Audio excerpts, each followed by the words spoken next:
Assalamualaikum dan selamat sejahtera. Saya Nik Muhammad Syakirin bin Nik Zainal Abidin, nombor matrik 279029 akan menerang, berkongsi dan juga bercerita dengan anda semua tentang satu topik yang sangat menarik, iaitu tentang penubuhan Malaysia. Sebelum saya mula, saya nak cerita dulu. Kita tahu bahawa 31 Ogos merupakan tarikh kemerdekaan bagi kita.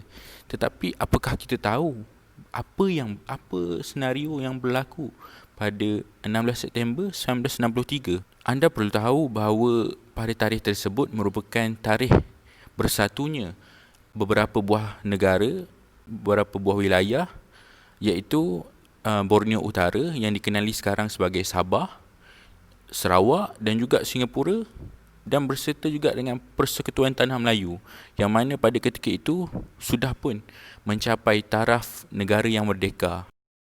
Antara nama-nama tokoh yang menjadi tunjang kepada tertubuhnya penubuhan Malaysia ketika ini ialah Lord Bresley, David Marshall, Sir Malcolm MacDonald, Tuan Ghazali Shafi'i, Tan Sri Ghazali Shafi'i dan juga Tunku Abdul Rahman sendiri. Kerana pada ketika itu telah berlaku penularan fahaman komunis yang sangat berleluasa.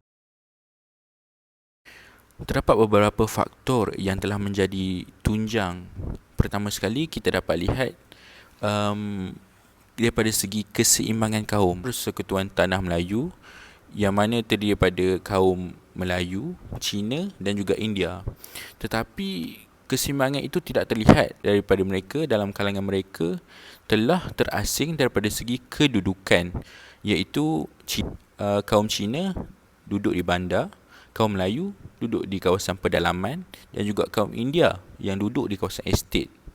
Ini telah membuatkan masalah perpaduan, dan Tunku Abdul Rahman pada ketika itu yang sangat cakna ingin kepada penduduk-penduduk Melayu untuk masuk bersama dan membentuk kawasan dan membentuk bumi putera yang lebih luas. Kemasukan orang Borneo juga, keseimbangan bumi putera dapat dikembalikan. Sebelum ini kaum bukan Melayu dan Melayu tidak seimbang. Kaum bukan Melayu lebih ramai daripada kaum Melayu.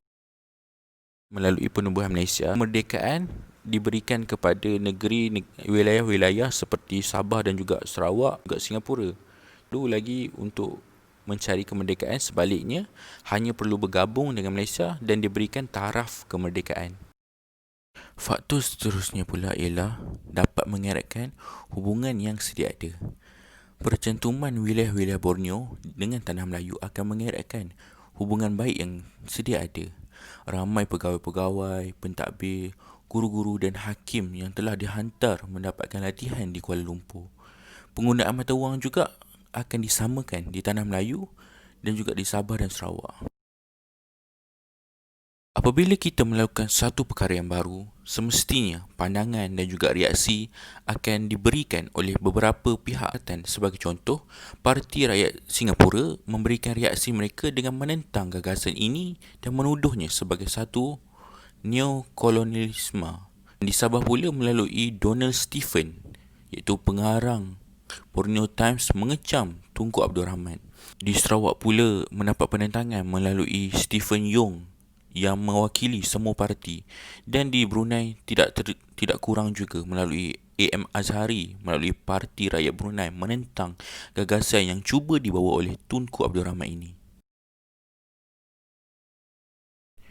Terdapat beberapa langkah yang telah diambil bagi penubuhan Malaysia. Yang pertama, penubuhan Jawatan Kuasa Perunding. Yang kedua, penubuhan Suruhanjaya Kobol. Yang ketiga, penubuhan Jawatan Kuasa Antara Kerajaan. Dan yang terakhir, penubuhan Mafilindo bagi memerangi masalah yang telah timbul di antara Malaysia, Filipina dan Indonesia. Dan pungutan suara Singapura. Tahukah anda Tunku Abdul Rahman telah melawati Sabah, Sarawak dan juga Brunei bagi menerangkan konsep matlamat yang dibawa bagi menubuhkan Malaysia? Selain itu, rundingan telah diadakan di antara pegawai British Persekutuan Tanah Melayu, Sabah, Sarawak dan juga Singapura. Hasil daripada rundingan tersebut, maka telah terjalinnya satu langkah yang proaktif bagi menubuhkan Malaysia, iaitu melalui penubuhan Jawatankuasa Perundingan Perpaduan Malaysia. Jawatankuasa ini telah dipengeruskan oleh Donald Stephen. Antara ahlinya ialah Tunku Abdul Rahman, Ong Yok Lin, Khair Johari, Lee Kuan Yew dan Dato' Mustafa Datuk Harun. Jawatankuasa ini telah dibentuk pada 23 Julai 1961 yang bertujuan memberi penerangan gagasan Malaysia. Jawatankuasa ini juga turut berusaha mendapatkan persetujuan dari pemimpin Singapura, Sabah dan juga Sarawak. Jawatankuasa ini telah berunding sebanyak 4 kali, iaitu yang pertama pada 21 Ogos 1961 di Jesselton, yang kedua 18 Disember 1961 di Kuching, yang ketiga 6 Januari 1962 dan yang terakhir pada 1 Februari 1962 di Singapura. Brunei sama sekali tidak menghantar wakil kepada empat-empat rundingan dan secara tidak langsung telah menarik diri daripada rancangan penubuhan Malaysia ini. Suruhanjaya ini juga telah mengemukakan satu memorandum kepada Suruhanjaya Kobol bagi memberi pertimbangan tentang pandangan Sarawak dan juga Sabah. Tahukah anda apa langkah kedua dalam menubuhkan Malaysia? Langkah kedua adalah melalui penubuhan Suruhanjaya Kobol. Tugas Suruhanjaya Kobol adalah meninjau pendapat rakyat Sarawak dan Sabah dan membuat penilaian tentang pendapat berkenaan dan juga mengemukakan cadangan kepada British. Suruhanjaya ini juga dikenali sebagai Suruhanjaya Peninjau Borneo.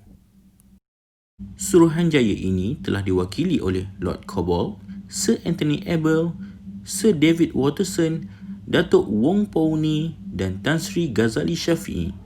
Suruhanjaya Kobol telah menerima pelbagai memorandum dari pelbagai pertubuhan. Pada tahun 1962, Suruhanjaya Kobol telah mengemukakan laporan kepada Suruhanjaya British. Laporan Suruhanjaya Kobol kepada British telah membawa hasil iaitu jumlah peratusan penduduk rakyat Sabah dan Sarawak yang mana telah membawa kepada 1/3 yang menyokong tanpa syarat, 1/3 tidak menentang tapi mensyaratkan keselamatan terjamin terlebih dahulu dan 1/3 tidak bersetuju dan mahu kemerdekaan secara berasingan. Manakala bagi Singapura pula menghantar memorandum tanda menyokong penubuhan Malaysia sepenuhnya. Setelah meninjau pandangan rakyat dan para pemimpin Sabah dan Sarawak, satu persetujuan telah dicapai, iaitu cadangan daripada Suruhanjaya Kobol, iaitu perlembagaan yang akan ditubuhkan hendaklah berasaskan kepada Perlembagaan Persekutuan Tanah Melayu 1957. Malaysia adalah nama persekutuan yang bakal dibentuk. Sabah dan Sarawak mempunyai kuasa dalam menentukan kemasukan orang luar dan imigresen dan antara yang lain ialah bahasa Melayu dijadikan bahasa kebangsaan dan penentuan tarikh penubuhan Malaysia. Terusnya ialah melalui jawatankuasa antara kerajaan. Jawatankuasa ini telah ditubuhkan pada bulan Ogos 1962. Dianggotai oleh wakil-wakil dari Persekutuan Tanah Melayu, Britain, Sarawak dan Sabah. Jawatankuasa ini telah dipengerusikan oleh Lord Lansdowne yang telah bermesyuarat sebanyak 24 kali. Jawatankuasa ini telah mewajarkan kemasukan Sarawak dan Sabah ke dalam Persekutuan Tanah Melayu. Jawatankuasa ini juga berperanan dalam membincangkan hal ehwal Sarawak dan juga Sabah. Malaysia telah mendapat reaksi yang kurang baik dari Filipina dan Indonesia sehinggakan terpaksa menubuhkan satu pertubuhan yang dipanggil Mafilindo. Mafilindo ini ialah gabungan di antara Malaysia, Filipina dan juga Indonesia. Pertubuhan ini bersetuju untuk mengambil langkah pendekatan dengan berunding dengan PBB bagi mencari jalan penyelesaian. Pertubuhan ini juga telah mengadakan mesyuarat di Manila dan juga telah dihadiri oleh Tunku Abdul Rahman, Soekarno dan Macapagal.